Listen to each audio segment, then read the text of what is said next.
La nouvelle du jour du 6 février 1903. Les employés de tramway de la Montreal Street Railway viennent de déclencher une grève. Les travailleurs en grève réclament une augmentation de salaire ainsi que la reconnaissance de leur union. Les habitants d'Hochelaga et de Maisonneuve devront trouver un autre moyen de transport pour se déplacer et tout particulièrement ceux qui utilisent les lignes de la rue Notre-Dame, Sainte-Catherine et Ontario pour aller travailler dans les filatures d'Hochelaga ou dans les manufactures de chaussures de Maisonneuve. Le mot d'ordre d'abandonner leur tramway en pleine rue a été donné aux grévistes. On déplore malheureusement des actes de vandalisme sur ces chars. La Ville de Montréal et le gouvernement du Québec ne peuvent intervenir pour mettre fin au conflit, car la Montreal Street Railway est une compagnie privée. Ceci met fin à notre nouvelle du jour du 6 février 1903. Comme quoi les grèves à Montréal, ça ne date pas d'hier. Pour celles-là en particulier, les chauffeurs ou les gardes-moteurs, comme on pouvait les appeler à l'époque, étaient environ 1500 à participer. Les grévistes vont commencer leur journée d'une manière assez ingénieuse.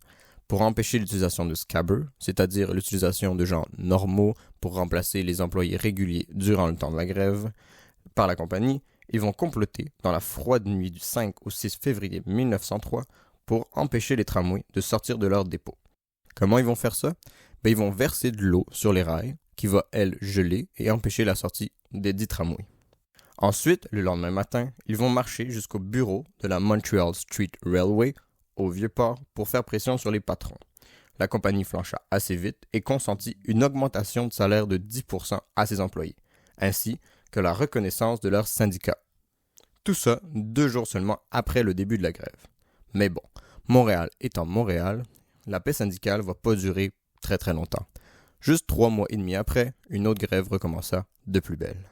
Pour les habitants d'Hochelaga et de Maisonneuve, ces grèves-là étaient significatives parce que le tramway, il était significatif. On le prenait pour aller travailler le matin et le soir pour se rendre aux vues. On le prenait le samedi pour aller au parc d'attractions et on le prenait des fois juste pour le fun. À coup de 5 cents ou de 25 cents, pour aller se saouler dans l'ouest ou pour aller se repentir dans l'est, le tramway faisait partie intégrante de la vie de nos quartiers. C'est son histoire que je veux vous raconter.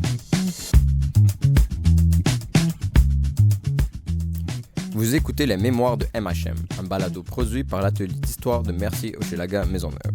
Aujourd'hui, je vais vous parler du tramway, de ses débuts, quand c'était juste des charrettes tirées par des chevaux, de sa disparition, lorsque les autos deviendront les reines de la route, jusqu'à sa possible renaissance aujourd'hui, avec les nouveaux projets de tramway dans l'Est. Bref, de son histoire dans nos quartiers. À Montréal, le tramway va débuter son histoire en 1861. À cette époque, Hochelaga, la plus vieille partie de l'arrondissement, commence tout juste à être urbanisée.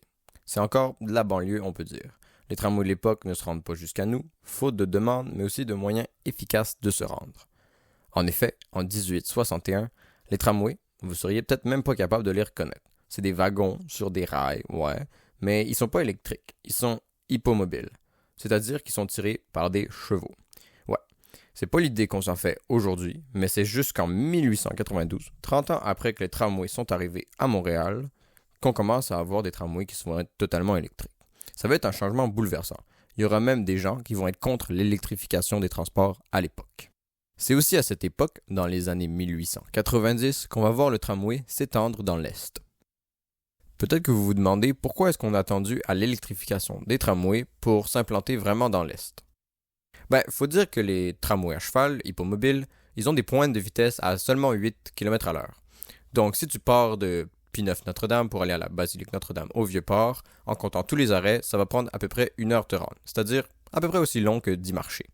Les tramways électriques, quant à eux, ils vont avoir des pointes de vitesse à 20 ou 30 km/h. Donc ça va être beaucoup plus logique de s'implanter dans l'Est à ce moment-là. Ici, dans Hochelaga Maisonneuve, on a plusieurs lignes de tramway qui vont apparaître assez rapidement. Celui que vous entendez en ce moment, c'est Jean-François Plouffe, le directeur pour la Fondation de l'héritage pour le transport en commun. On a une ligne sur Sherbrooke, on a une ligne sur Hochelaga, sur Ontario, sur Sainte-Catherine et sur Notre-Dame. Et on a aussi une ligne nord-sud qui parcourt la rue Davidson entre Ontario et Rachel, notamment pour desservir les ateliers Angus. Il y a beaucoup de gens du quartier qui travaillent aux usines Angus. Donc, cette ligne-là sert beaucoup à ce transport-là. Et c'est pas tout. Il y aura aussi une ligne de tramway sur P9, la 39. Il y en aura qui vont suivre l'autoroute Souligny, où il y a maintenant des tracts de chemin de fer pour aller jusqu'à Tétroville et jusqu'au bout de l'île vers l'est. Il y en aura plusieurs sur Notre-Dame. Il y en aura tout autour du coin de Villot, sur Saint-Clément, Les Tourneux, La Salle, Frontenac. Il y en aura beaucoup. Tout ça, c'est tiré d'une carte de la Compagnie des tramways de Montréal, datée de 1923. Vous pouvez la trouver sur la page de l'épisode.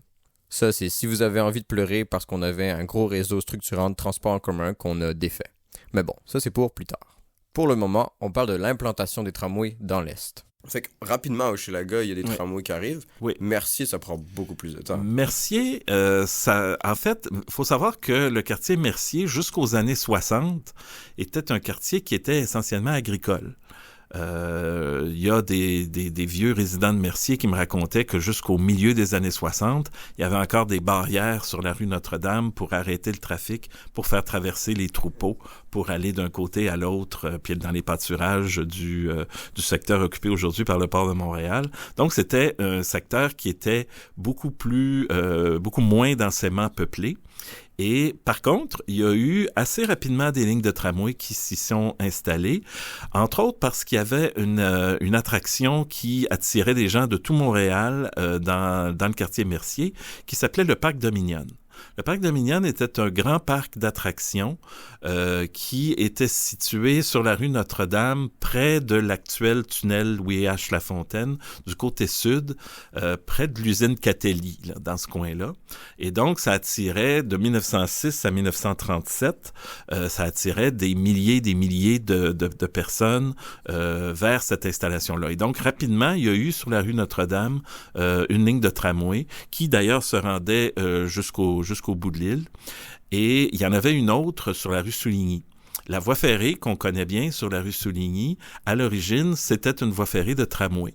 Et elle desservait, entre autres, un autre lieu qui était très, très fréquenté à cette époque-là, qui était la Chapelle de la Réparation, qui était un lieu de pèlerinage, tout un complexe touristico-religieux, pourrait-on dire, qui attirait des gens de tout le Québec et qui allaient faire un pèlerinage à la Chapelle de la Réparation, qui existe toujours, qui est située sur la rue de la Rousselière, un peu au nord de la rue Sherbrooke, dans Pointe-aux-Trembles. Et donc, ça aussi, assez rapidement, il y a eu une ligne de tramway qui venait faire la boucle autour à la hauteur de la Chapelle de la Réparation pour permettre aux Montréalais d'avoir accès à cet espace-là, qui était un espace campagnard aussi, là, qui était un lieu de villégiature en même temps. Donc, il y a eu quand même assez rapidement la mise en place de lignes de tramway dans le quartier Mercier aussi.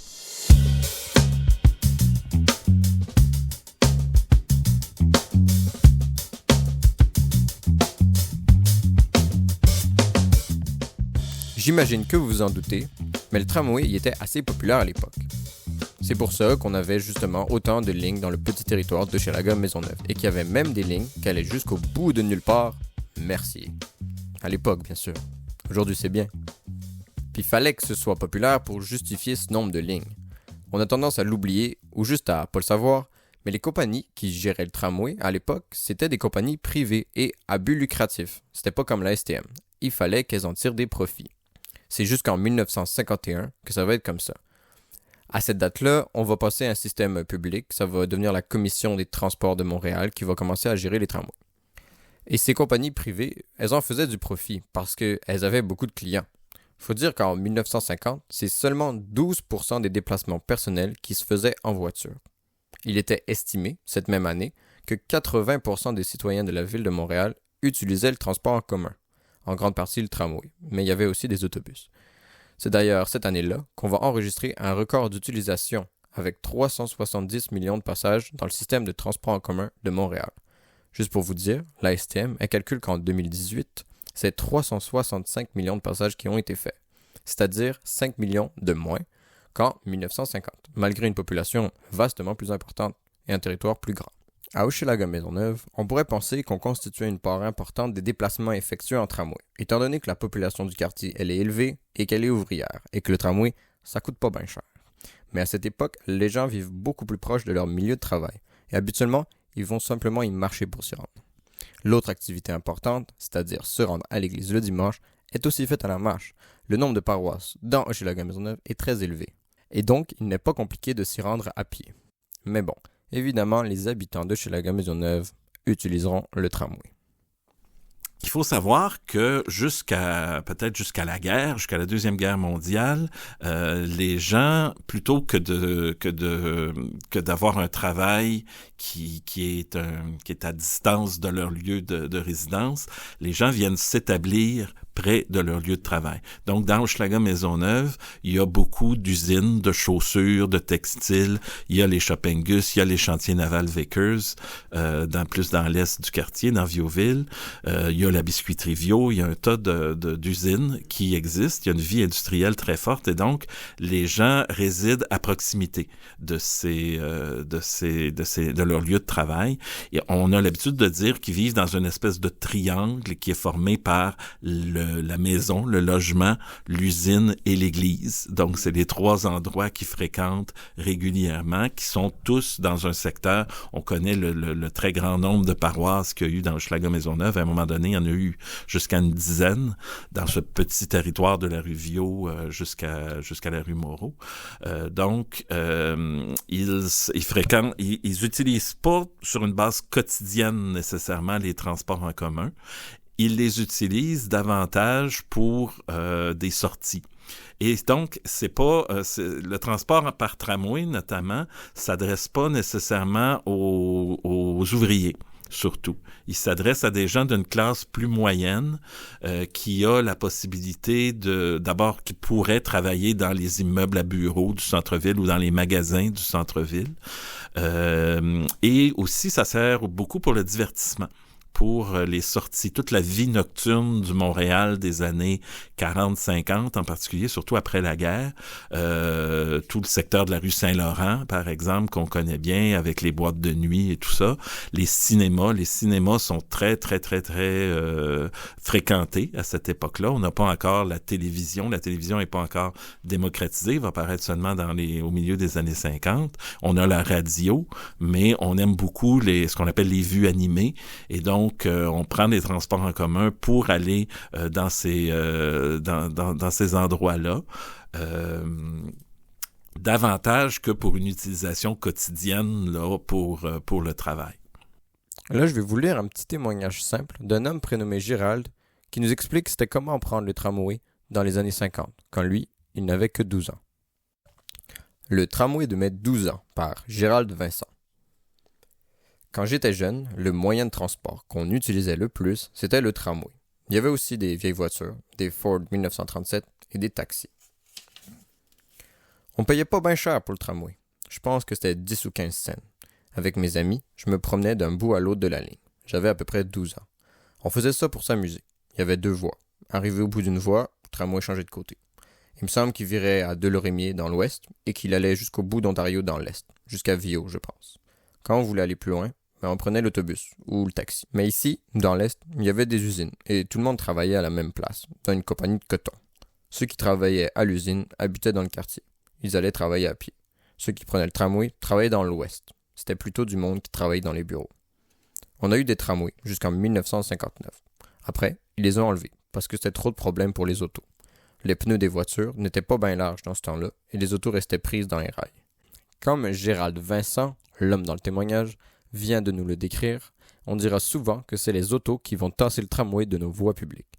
C'est vrai que la pression du lobby automobile va devenir très forte après la Deuxième Guerre mondiale, malgré que, comme on l'a vu précédemment, ça va être une minorité des gens qui vont se déplacer en automobile à l'époque. La fin des tramways tels qu'on les a connus à Montréal arrive probablement à partir de l'après-guerre. Ce qui va surtout amener la disparition des tramways, c'est l'expansion de l'automobile. Les automobiles, à ce moment-là, jusque dans le milieu des années 50, sont des véhicules qui sont très gros, très bas, très larges, très lourds, et qui prennent beaucoup de place. et qui, justement, sont entravés dans leur mouvement par ces tramways qui sont au milieu de la rue, qui peuvent pas les laisser passer et donc qui sont obligés de suivre. Donc, ça suscite de l'impatience chez les automobilistes et des pressions pour dire, débarrassez-nous de ces véhicules archaïques et mettez des autobus à la place. Donc, ça, c'est un premier aspect. L'autre aspect, c'est que le tramway va connaître, mettons, son âge d'or autour de la Deuxième Guerre mondiale, et par la suite, les installations vont commencer à vieillir. Et donc, à la fin des années 50, la Commission des tramways se dit, qui est devenue entre-temps la Commission de transport de Montréal, se dit, il faut on restaure, on rénove toute l'infrastructure de fils et de rails, ou qu'on mette fin tout simplement à ça. Et les fils étaient très mal perçus. Il y avait énormément de fils au-dessus des rues et ça faisait en sorte que les gens n'appréciaient pas cette présence de fils-là, et le fait que les autobus n'avaient pas besoin de fils, bien entendu, ça donnait encore une fois du crédit à l'autobus par rapport au tramway. Et c'est comme ça donc que les lignes d'autobus vont tranquillement supplanter les lignes de tramway. Ici, je voudrais faire un petit post-mortem pour ces défuntes. Reposez en paix, la ligne 3 et 4 sur la rue Sainte-Catherine. La ligne 22, 33, 6, 89 sur la rue Notre-Dame. La ligne 5 sur la rue Ontario. La ligne 39 sur le boulevard Pineuf. La ligne 8 qui allait à Tétroville et la ligne 90 qui, tous les deux, empruntaient l'autoroute Souligny. Et finalement, la ligne 87 sur la rue Davidson.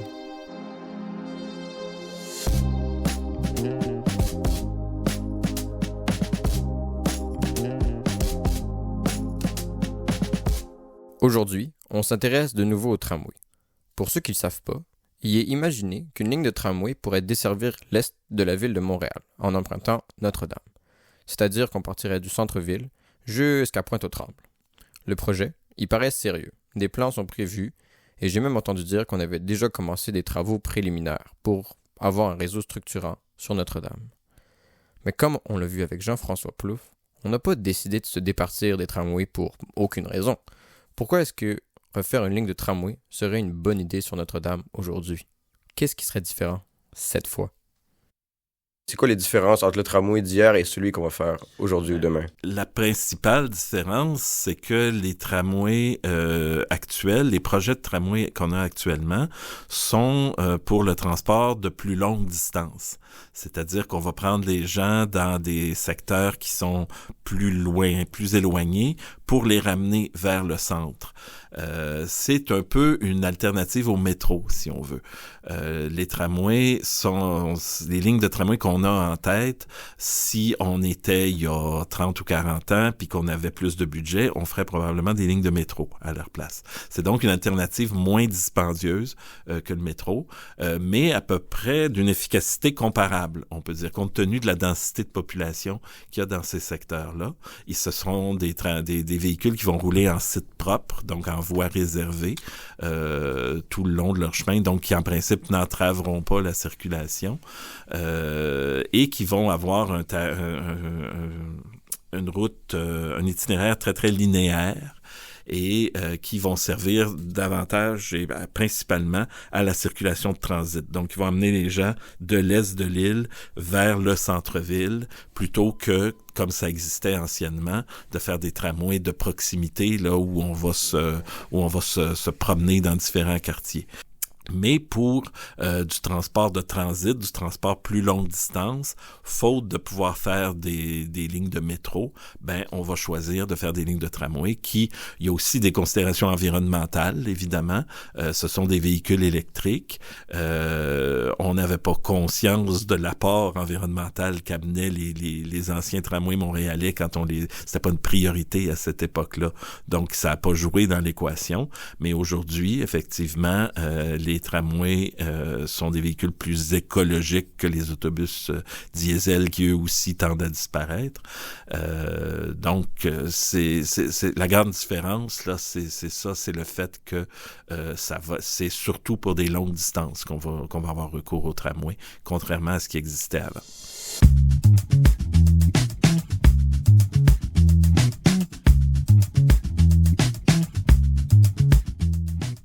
Vous venez d'écouter Les Mémoires de MHM, un balado produit par l'atelier d'histoire de Mercier-Hochelaga Maisonneuve. Vous pouvez nous trouver sur Facebook, Instagram, même Twitter. Cherchez simplement Atelier d'histoire de Mercier-Hochelaga Maisonneuve. Merci à Jean-François Plouffe de nous avoir prêté sa voix. Il vous invite à visiter le site web de la Fondation de l'héritage du transport en commun au fhtcq.org. En plus, si jamais vous avez besoin d'un autobus ancien pour des tournages de films, c'est l'homme à contacter à Montréal. Au cas où, hein?